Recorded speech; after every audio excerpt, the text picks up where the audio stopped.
LSD le Mag, épisode 78. Bonjour à toutes et à tous, bienvenue dans cet antépénultième ou presque épisode de l'année. On approche de la fin. Les mecs, on a perdu Clément Chaussin qui est parti se faire bronzer dans le nord de la France. Il n'y en a qu'un, c'était lui Clem, hein. On te salue. Bien bas. Ça va Matt ? Ouais, ça va. Pour une fois, j'ai l'air mec sur cette émission. Ouais, il faut dire que tu reviens d'un trip d'Amiens avec les loustiques qui sont là, c'est-à-dire l'équipe de foot US de Grenoble, les Centaures. C'était bien ? Ouais, ils ont joué la finale du Casque d'Or, la deuxième division française, et nous parlerons de tout ça dans la deuxième partie. Voilà, on a un petit docu préparé aux petits oignons, enfin des extraits, parce que Mathieu a tout cassé, donc on peut pas tout dire. À côté de toi, Valentin. Salut Val. Salut à tous. Ça va Val ? Ça va très bien. C'est toi qui tiens un peu la baraque là en ce moment. Surtout la baraque. Ouais, voilà. Non, c'est la baraque. Valentin Bar. Voilà. Fallait qu'il s'auto-flagelle sur un jeu de mots. Martin Chabal, notre stagiaire préféré, comment ça va ? Ça va bien là, avec ce petit jeu de mots, ça m'a. Voilà. Petit maillot. Allez voilà, tricolore. C'est la Coupe du Monde. Voilà. T'es pas très bon en pronostic, mais c'est pas très grave. On t'a pas pris pour ça, heureusement. Donc les Centaures sont avec nous. Ils sont tous là, ou presque. Hein. Non, presque. On va dire, c'est quand même pas mal. Hein. 4, 8, 12, 16, 17. J'ai compté un peu à l'arrache. Mathieu, ça t'avait quand même, toi, pas surpris, mais en tout cas, tu m'as dit quand même, quand tu te déplaces en foot US, tu te déplaces à beaucoup. Ouais, c'est beaucoup. Hein. Il y a deux équipes, une équipe d'attaque, une équipe de défense, globalement, dans une équipe de foot US. Arrête de les regarder pour qu'ils te fassent comme ça. Hein. Le mec, il a peur. C'est ce que disait le coach de la défense dans son speech. Il dit qu'il y a quand même deux équipes dans une équipe de foot US. Et du coup, ils sont nombreux. Et ce qui choque quand on va avec eux, c'est vraiment l'esprit de fraternité, brotherhood, comme ils disent en anglais. Et c'est vraiment ce qui choque. T'as un accent. Ouais, voilà, le mec, il revient du Canada. Il fait croire qu'il est anglophone. Allez, on va parler le rugby. Alors, c'est un peu le sport cousin du foot US ou alors pas du tout. C'est un truc de journaliste. Je sais pas, vous en pensez quoi ? Qui veut donner qui va prendre la parole ? Ouais, ça, derrière. Non, si, je sais pas si on m'entend. Ouais. C'est complètement un sport cousin. C'est des sports qui étaient qui ont la même racine historiquement et on retrouve beaucoup de valeurs communes entre le rugby et le football américain, que ce soit athlétiquement ou dans l'esprit d'équipe et la combativité. Donc pour nous aussi c'est des sports cousins. Ça vous arrive un peu de faire des fois des entraînements je sais pas, mélangés ou c'est un peu compliqué. Je sais qu'il y a Thonon, il y a une équipe de foot US qui marche bien et qui parfois fait des entraînements comme ça avec l'équipe de rugby de Thonon qui est un peu plus basse que le FCG. Hein, quand même. Ouais, mais parce que leurs stades sont collés l'un à l'autre, donc ça a une proximité, on va dire, qui va favoriser ça. Mais non, nous, on n'a pas eu l'occasion de s'entraîner avec le FCG. Ce serait un truc vraiment sympa à faire, ouais, je pense. Un petit défi, on va au plateau de LSD le Mag. Les gars, on reçoit une petite partie du coup de l'équipe des Centaures. Hein. Je pensais qu'ils étaient beaucoup, mais en fait, ils sont peu par rapport à l'effectif global. Mathieu, tu étais avec eux tout ce week-end car ils ont joué la finale du championnat de France de seconde division, donc le casque d'or. Alors pour les néophytes, le casque d'or n'est pas l'élite puisque c'est le casque de diamant qui est sur une compétition d'ailleurs que les Centaures vont jouer l'année prochaine. C'est ça, l'année prochaine, parce qu'après un beau parcours du coup dans leur conférence sud qu'ils ont remporté aux dépens de Montpellier, ils étaient invités à jouer la finale nationale face aux Spartiates d'Amiens qu'ils ont perdu 35-19. Malgré un bon retour en deuxième mi-temps, la première a été finalement fatale. Alors, avant de rentrer dans le vif du sujet avec toutes les composantes du club, on va sortir un petit docu, un insight comme on aime faire chez LSD. Voici un premier extrait d'un document qui sortira dès demain sur le site du Sport Dauphinois.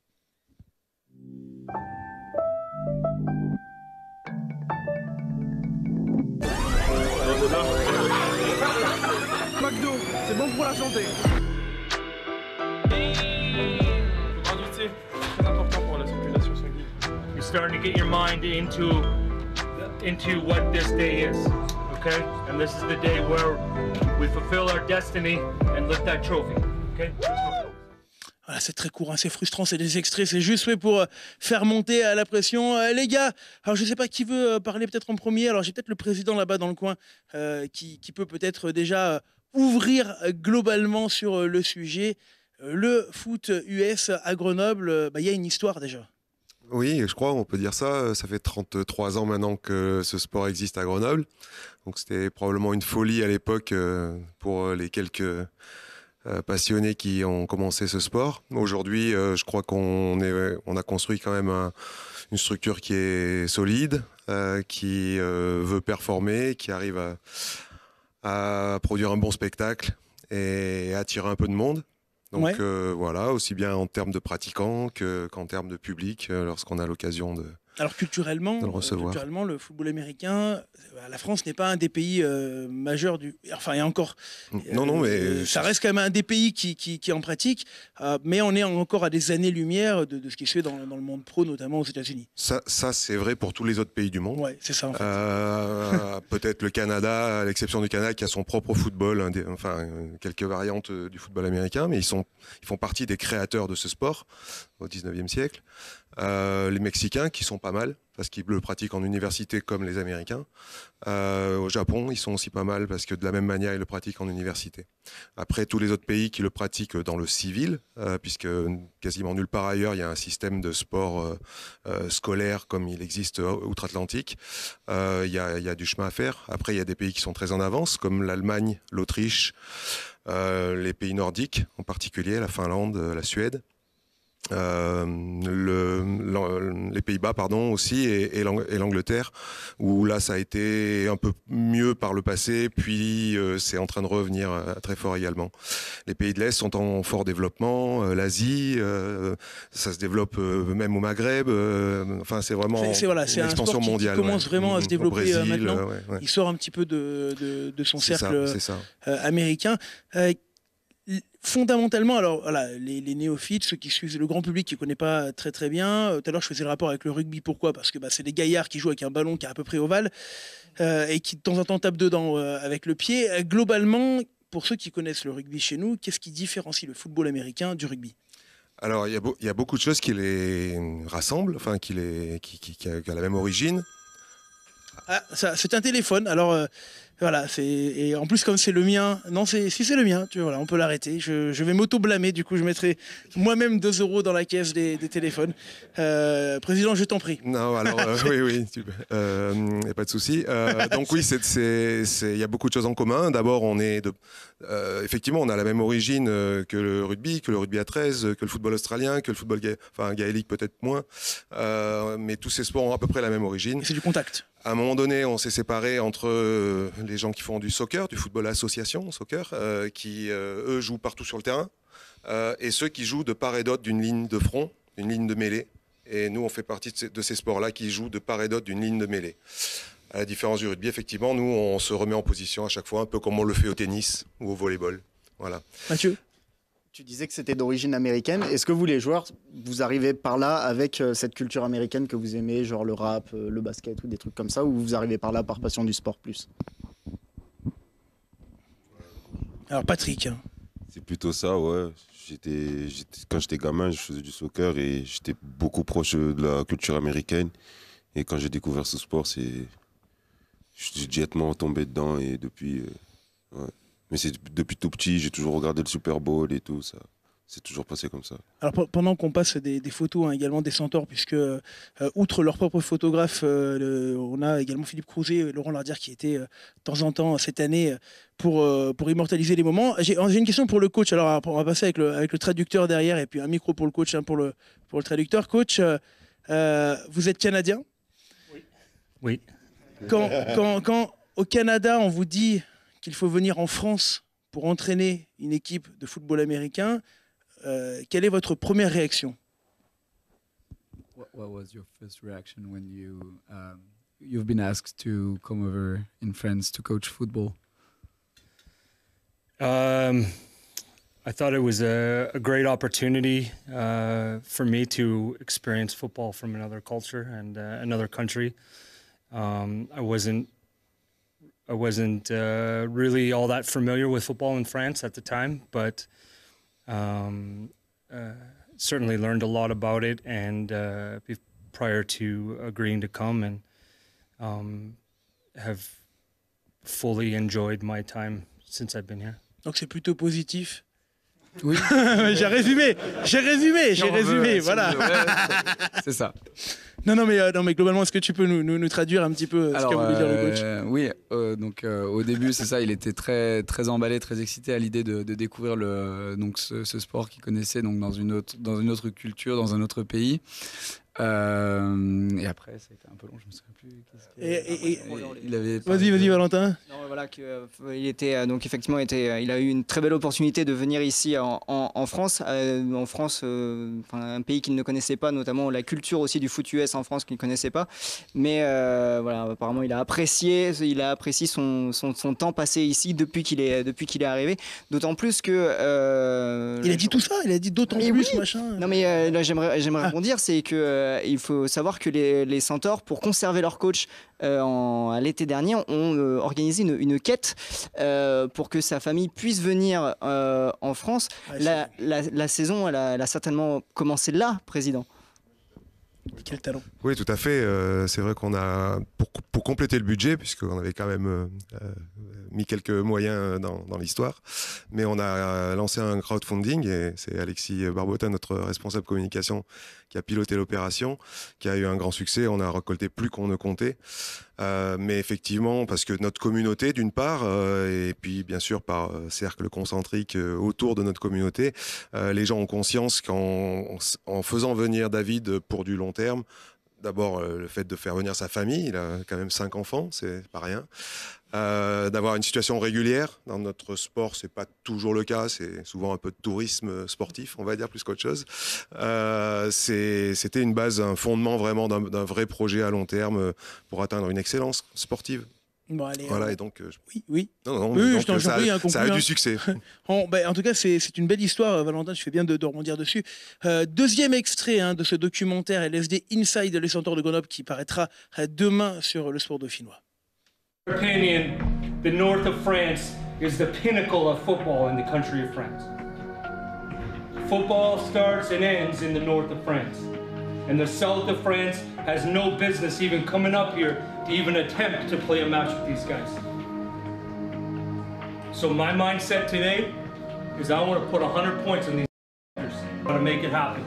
You got to show everyone that we are the best team in France. It's not even close. Okay? It's not even close.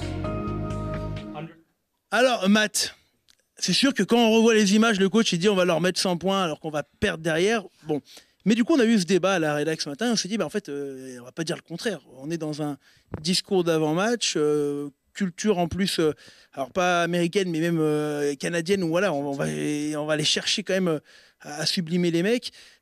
Toi, de ce que tu as vécu dans ce vestiaire là pendant un week-end, qu'est-ce que tu en as ressorti, pardon. Je l'ai dit dans la première partie, c'est vraiment une équipe qui est soudée et qui avait envie de bien faire. On a vu à la fin du match, on le verra certainement dans les extraits, à la fin du match, il y avait beaucoup de tristesse chez certains.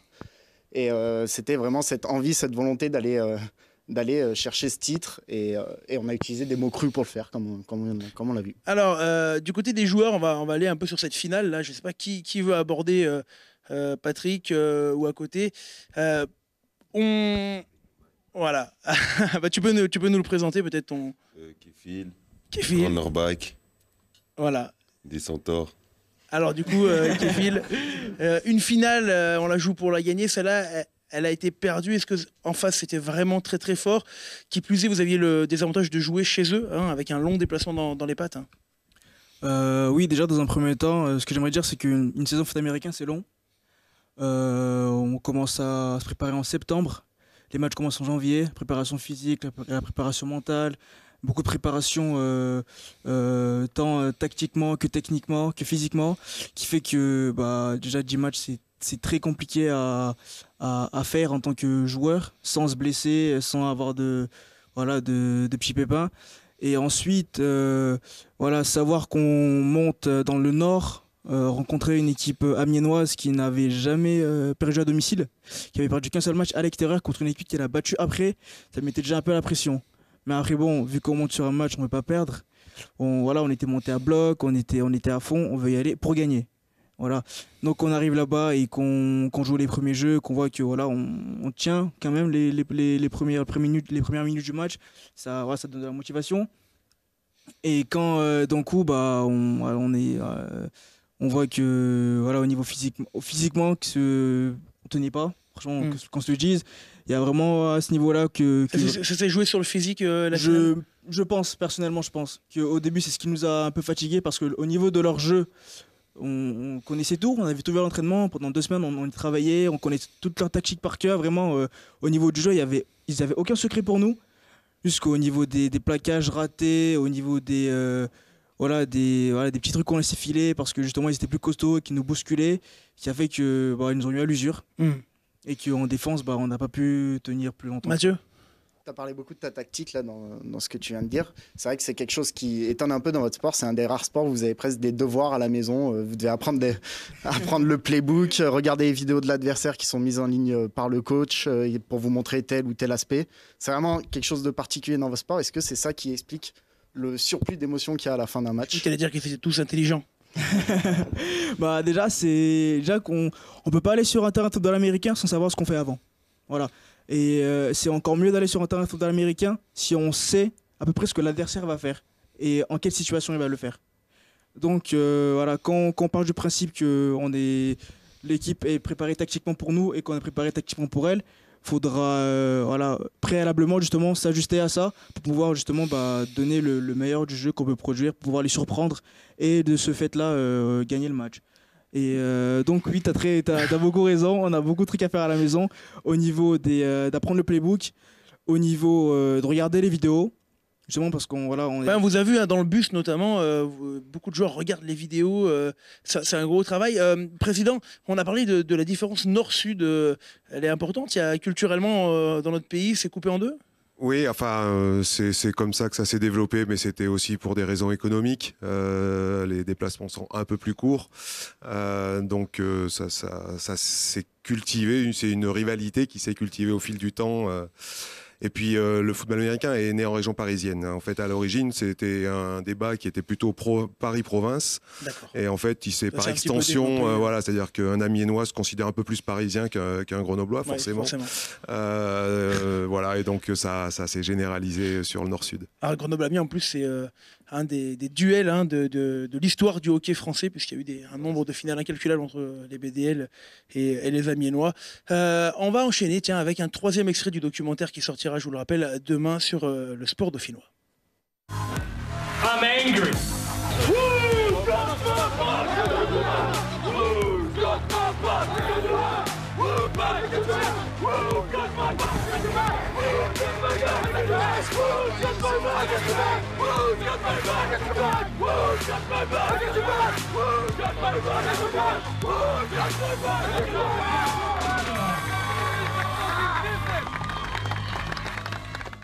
Alors Mathieu, ça c'était un des moments forts du docu qu'on découvrira demain. C'est ce trajet du vestiaire au terrain avec ce chant. On est comme dans une autre dimension du sport. Ouais, c'est ça. Ça, c'est typique des sports américains. Je dirais même c'est typique du foot américain parce qu'on le retrouve même pas tant que ça dans les autres sports américains. Donc c'est vraiment, on retrouve le groupe soudé et qui aime le show. C'est aussi ça un peu le sport américain. Et alors du coup, pour en parler, Matt, on a Alexis derrière qui est expert en communication. Alors il faut quand même le féliciter parce que les Centaures qui font un sport quand même mineur médiatiquement, c'est vrai, existent de plus en plus parce qu'ils communiquent déjà très bien et beaucoup. Donc déjà bravo Alexis. Et tout ce qui tourne un petit peu autour du show, comment vous le cultivez vous ? C'est un sport spectaculaire. Alors forcément, on s'inspire énormément de ce qui se fait par ailleurs, et notamment aux États-Unis et au Canada. C'est aussi pour le show que les gens viennent. C'est pour le show que les joueurs viennent, vivent des émotions. C'est un moment d'émotion assez intense. Donc on a envie de le vivre. Les joueurs se préparent. Et puis ça libère aussi à un moment donné toute la pression qui est accumulée dans le vestiaire, faut que ça sorte avant d'arriver sur le terrain où il faut rester focus. Les brûleurs de loups aussi, alors moi je les ai vus, eux ils crient comme un loup, du coup ils hurlent dans les couloirs, donc quand même il y a quand même cette proximité un petit peu culturelle. Alors j'expédie un peu parce que quand même l'émission avance et je voudrais qu'on arrive à parler avec un maximum de personnes. Matt, on enchaîne sur un 4e extrait de ce documentaire pour avoir un nouveau sujet de discussion.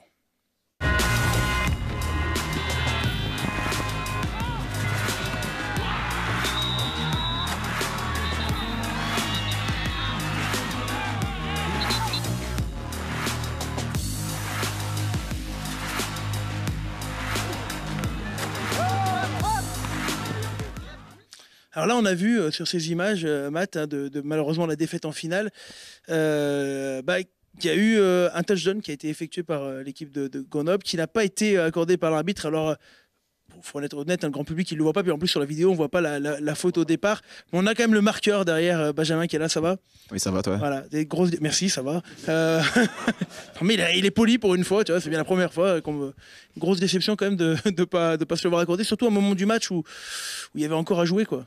Ouais, c'est ça. Quand on a fait le toucher, on était content. Ça nous a donné un momentum. On tirait vraiment de l'arrière. Ça rapetissait l'écart.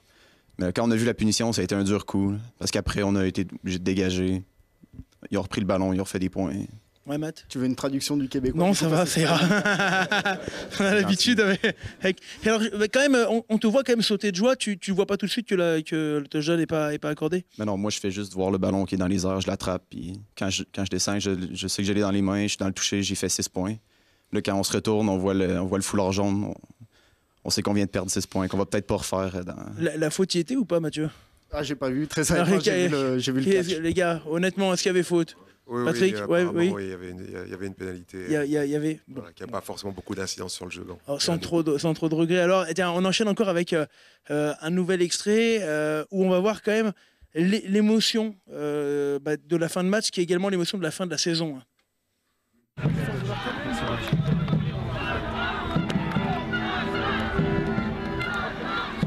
second.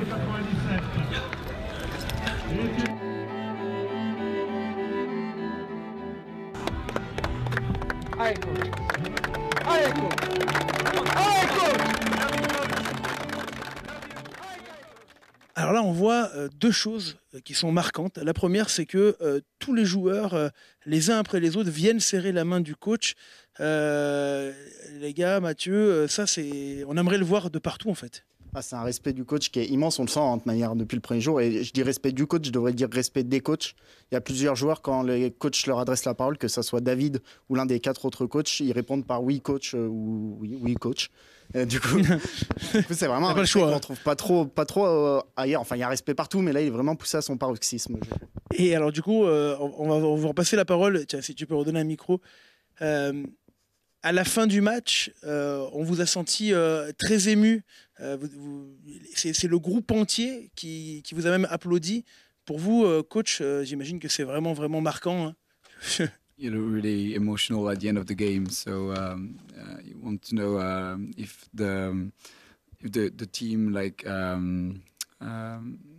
touched you and your experience touched you. Yeah, absolutely. You know, it's such a long season, and you know, these guys, and as I've said many times, these guys welcomed me in right from day one and have done everything I've asked them to do, and you know, they've become more than just my players. They become friends, and you know, at the end of a match like that, it was pretty emotional, and a little bit of disappointment on my part that we couldn't win that game and win the championship. Val, allez, en synthétique. Petit moment de traduction, et tout simplement, il remerciait ses joueurs tout simplement parce qu'ils lui ont demandé beaucoup depuis le premier jour, qu'ils ont toujours été à l'écoute, et que forcément ça a été forcément très émouvant à l'issue de ce match pour des joueurs qu'ils considèrent maintenant plus que des simples joueurs, mais presque comme des amis. Voilà, on aurait voulu presque passer 40 minutes encore à discuter de foot US, de la finale. On en reparlera l'année prochaine, surtout avec ce casque de diamant qui va être disputé par les Grenoblois. Merci beaucoup aux Centaures de Grenoble d'être venus très nombreux sur le plateau. Alors, vous n'avez pas tous parlé, mais le cœur y était. Matt, merci et bravo pour de les avoir suivis déjà pendant 2 jours. Merci à eux qui m'ont accueilli parfaitement. C'est sans doute le club qui m'a le mieux accueilli cette année. Voilà. Donc, et Valentin, ciao, voilà, merci. Ciao, ciao.